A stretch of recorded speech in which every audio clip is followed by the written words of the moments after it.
Praise the lord అండి. యోబు గ్రంథము 1వ అధ్యాయం 21వ వచనం అంటుంది, యెహోవా ఇచ్చాను యెహోవా తీసుకుని పోయాను అని యోబు పలుకుతాడు.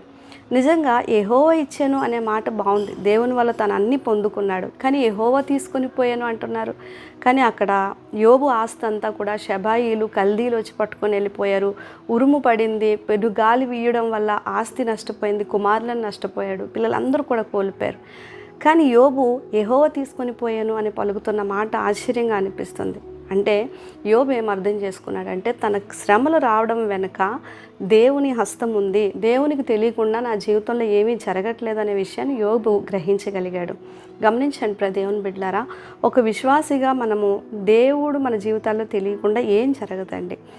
మత్తయి సువార్త 10వ అధ్యాయం 30లో ఆయన అంటారు, మీ తల వెంట్రుకలన్నీ లెక్కించబడ్డాయి అని. అంటే మన మీద ఆయన ఎంత శ్రద్ధ పెడుతున్నారు అనే విషయము ఆ మాట తెలియజేస్తూ ఉంది.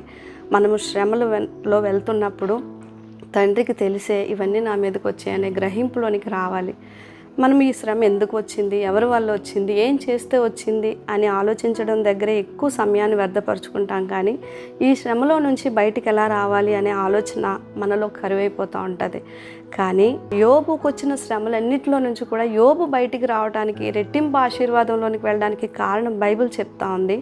5వ అధ్యాయం యాకోబు పత్రిక 11వ వచనంలో మీరు యోబు సహనం గురించి వింటిరి కదా అంటే, యోబు ఈ శ్రమలన్నిటిలో కూడా సహించుకోగలిగాడు.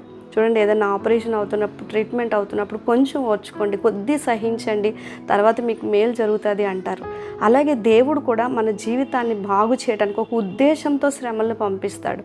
ఆ శ్రమల్లో మనం ఓర్చుకోవటం వల్ల తర్వాత రెట్టింపు ఆశీర్వాదంలోనికి వెళ్తాం. దేవుడు అలా మళ్ళీ దీవించునుగాక.